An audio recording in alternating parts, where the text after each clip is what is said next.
What's up, guys? Welcome to Daily Dose of Reddit. This is your host, Zach, and today's subreddit is r/EntitledParents.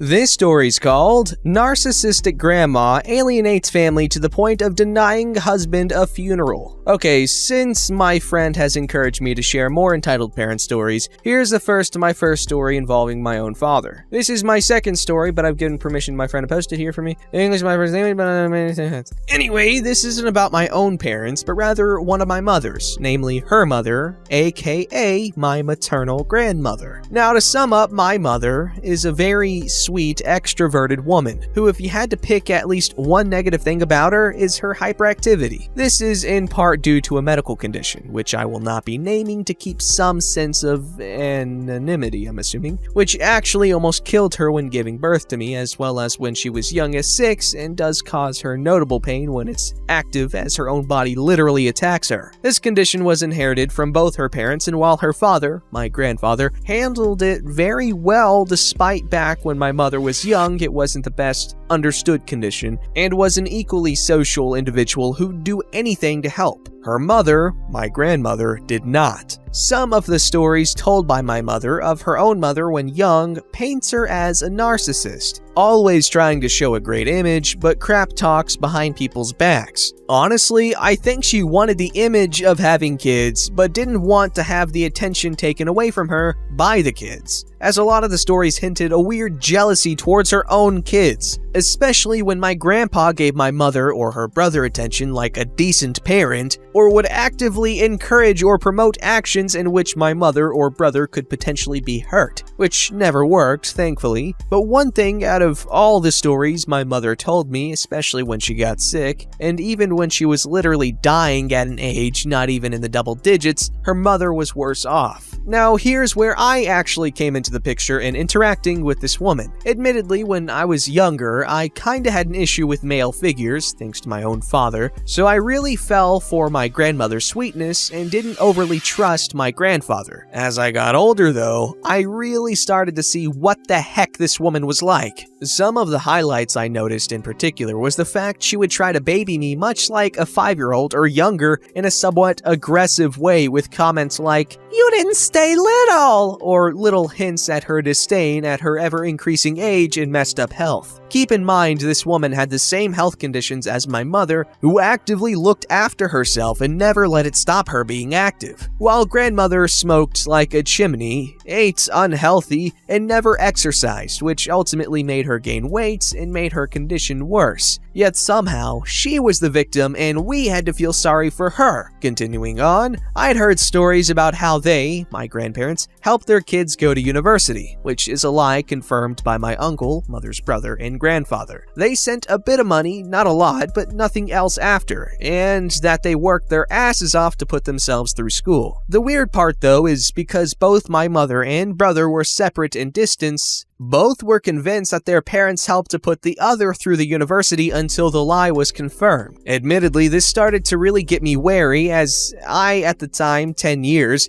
felt it was off, and after the confirmation of the lie, I, being the nosy and smart bastard I was, later discovered it originated from my grandmother boasting to anyone who she could tell, I guess, to make herself look better. Now, if you look at my last post, you'll know that my mother had a very good job with money not being a huge issue, and had also been very successful in her art and being very popular locally at local shows due to her social nature. She actually told me once that she never once has heard grandmother praise her in anything, so me being a little crap decided to test this when the grandparents call. I was talking with grandmother and was talking about my mother's success and how talented she was, etc., with very blatant and opportune chances any normal parent or even person could probably say something positive. This was the second event that really made me feel disgust for this woman. The third event actually came when we went to visit in person. I had just left my dad for maybe about a year now, and grandfather was very kind and supportive, while grandmother did her usual poor me crap. Between all the crap I went through with my dad and the bullying, somehow she was worse off always. Heck, at the time, I had been recently hung by necklaces around my neck on school hooks by bullies and even choked. I was, and still am, very small, and back then was much smaller than most kids. As a result, I kinda developed discomfort of anything near my neck, especially people, which I warned everyone, even family, about, as I'd very likely lash out in response if I felt in danger. When we were about to leave, grandparents wanted a hug. Not very abnormal, but when I got to grandmother, wanting her to be careful around my neck, she brings me into a hug,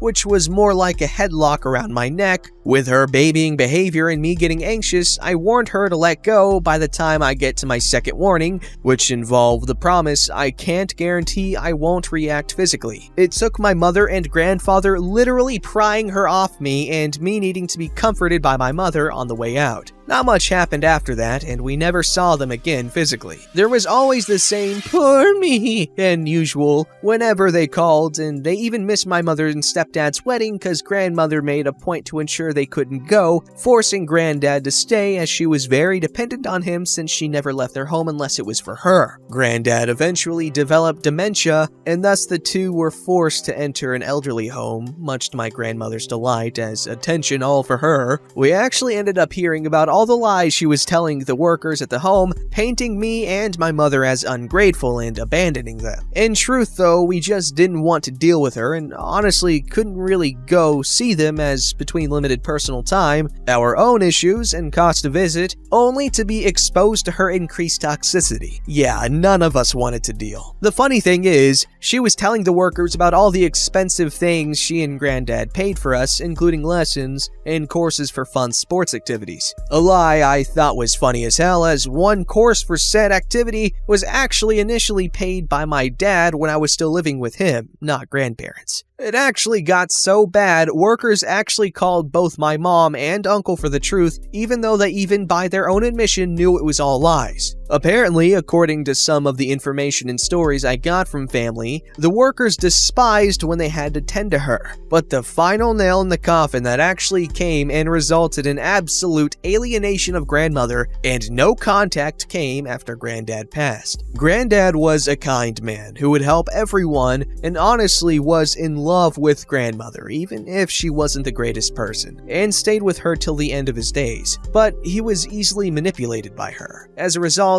no money was put towards the funeral, and thanks to grandmother, no one wanted to come to any funeral simply because she would be there. I think the worst aspect though was we had to find out about granddad's passing through uncle, who only found out in the most roundabout way via old friends of granddad who checked in on him. Cause again, granddad had dementia, so wasn't all there, and grandmother, who had to keep up her image of poor her, made sure not to include contact info to any family. So in the end, she took her entitled narcissistic behaviors to the point of alienating her own kids and all remaining family to not leap in to attend or make a funeral for a great man of the family happen, and denied him that right even despite having the money to have one, just so she could have it for herself. We heard a bit from the workers at the home here and there after we got the number to the home of her actions and granddad's death. We were all disgusted. From what we heard, granddad was cremated and his ashes were spread along walks he frequented. We, however, cut ties with grandmother entirely and planted a tree in his memory from the location in which he lived on our property. Rest in peace, granddad. I'm honestly really easy to manipulate too. At least I think I've gotten out of the worst of it, but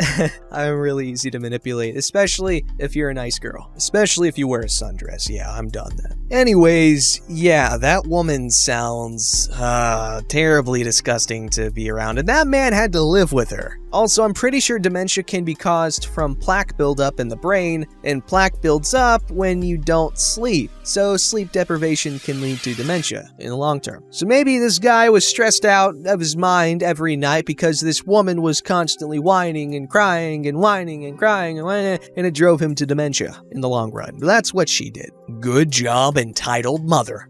Alrighty, this story's called Entitlement 35,000 Feet in the Air. Prologue. I bring you one of the most exhausting encounters I ever had in my life. One that put my patience to a test and made me consider quite seriously attempting to open a plane emergency door to take the plane down alongside my sanity. Intro. The year is 2017. I'm leaving my country for the first time on my own to attend a work-related convention in the USA. I don't handle flights well. Not a phobia thing, it's a physical thing. The change of altitude messes me up. Plus, I was nervous because it was my first time on my own going the furthest I'd ever gone outside my country. The flight, which was going to take off around 1 p.m., got delayed to 1 a.m. the next day. I was tired of going and returning from the airport and then going again. I just wanted to sleep. I put the headphones on and find that the plane has a great music collection. I pop Black Star, the last album by David Bowie, and let myself be lulled to sleep by the Thin White Duke himself. The cast. Me, entitled mother, child. Now what you think? The story. 3 a.m., 35,000 feet over South America. I managed to sleep, guided to the land of hypnos by the liquid velvet voice of Ziggy Stardust, when suddenly, somebody from the other side of the hallway, the plane had 2 columns of seats on each side of the hallway, shakes me awake. Excuse me? Excuse me? I wake up, my eyes darting around the darkened cabin, attempting to focus on who was talking to me. Finally, I get my bearings and I see entitled woman. A woman around 40 to 50 years old, extremely thin to the point of looking unhealthy, with a twisted bird's nest of auburn hair atop her head. She had poked me with her long, fake green nails and was wearing a somewhat flimsy floral dress that clearly was at least a couple sizes too big for her. She had orangish skin, surely from getting her tan out of a can rather than the sun, and had big 50s style eyeglasses, the ones with the colored oval frame. Sorry, I didn't want to wake you up, but I need help. Wait, what? I need help. I can't figure out the screen. She pointed at the screen in front of her, the same one I used to get my dose of Major Tom. I was a bit confused, a little bit bothered by her actions, but I was raised to be helpful, or attempt to be helpful, so I tried to help her, whispering to avoid waking up other passengers. What's the problem? I don't know a lot about how this works, but I'll try to help. Perfect. Just tell me how to put on a movie for my baby. I start explaining. At least I attempt to guide her as much as I can while wondering, where is her child? Maybe he went to the bathroom because the seat beside her was empty, or that's what I could perceive through my drowsy eyes. I finally managed to get the movie she wanted to watch. Dr. Dolittle, the Eddie Murphy one, and attempt to sleep again. She didn't even thank me. I turn around and ball up, attempting to sleep again. I don't know how much time passes before she wakes me up again. Excuse me? Her emerald claws prickle my back once again. Excuse me? What? I turn around, now a bit pissed. She doesn't seem to notice I'm considering if a charge of manslaughter, maybe Karen slaughter, isn't too bad at the moment. She now has a blanket over her shoulder surrounding her body. My baby wants to see another movie. He's very nervous. It's his first flight. I'll help, but you should talk to the flight attendant. I was trying to sleep. Sorry, it will be the last time, and I didn't want to bother her. She seemed to be sleeping when I went to the toilet. Once again, I gather my patience and attempt to help, but I realize something. There is no child. Once again, the chair is empty. I realize she had the blanket the last time, and soon I realize who she was talking about. I stop in my tracks and see the head of a chihuahua popping out her blanket. Yes, people, she was talking about her dog, as this airline allowed small animals into the cabin. I stop in my tracks and I look at her. I look at her in silence for a long time. She looks at me, not understanding what's happening, and then tracks my eyes that are looking at her dog. She smirks and chuckles, trying to pass it off as something fun. I don't even say anything. She sees my eyes and realizes the gig is up. I silently turn around, trying to sleep again, putting good old Jareth on blast to avoid any further interruptions from the entitled mother and her child. That's incredibly creepy. I'm sorry, but that is weird. People, I understand you love your pets a lot, and they are a part of your family, okay? I've had pets before, currently don't have any, but I'm gonna change that as soon as I can. But this is past that fine line between weird, slightly strange, and concerning. Okay, this past that line at least 30 miles back. That's just disturbing. Don't do that, especially if some guy's trying to sleep. And just obviously I don't condone waking up flight attendants if they're asleep. Obviously that's their job, but that's not something I would ever want to do unless it was an emergency. I'm just confused as to why it's okay to wake up a paying passenger as opposed to a flight attendant who's being paid to do the very thing you woke up a passenger for. Anyways, very glaring gaps in the logic department of this woman's brain.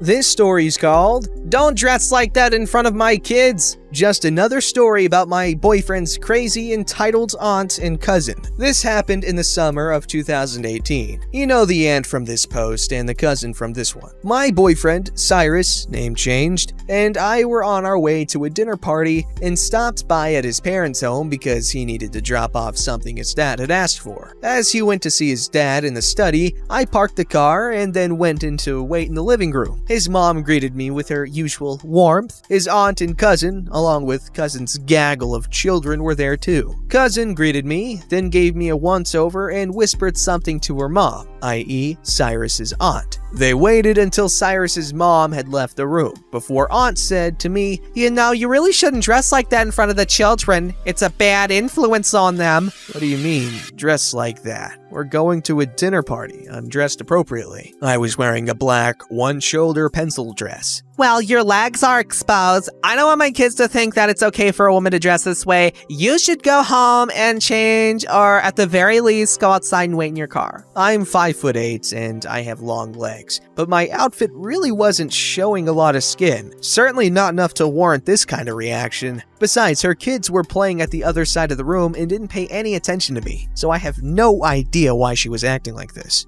Damn it, I knew I should have just worn the bikini. Do you think you're funny? As they were babbling, Cyrus entered the room. They didn't see him. He had heard what they were saying and clearly didn't like what he heard. Aunt and cousin never talk crap in front of him as he has chewed them out in the past. He asked cousin why aunt and cousin couldn't dress better. Did they really think it was okay for cousin's kids to see them dressed in tacky saris? They should really go home and change. When they acted indignant, he simply asked, "Oh, I'm sorry. Do you feel insulted that someone is commenting on the way you dress?" They obviously had no answer. Cousin gave me one last angry look as we were leaving, and I gave her a smile. Oh, you see, I had a feeling that they were, probably Indian. The aunt, cousin, and mom, and the cousin's kids all in the same house. The aunt and cousin making really mean comments that are subtly, not so subtly disguised as, advice. Sort of. And then the sorry thing just gave it away, obviously. But anyways,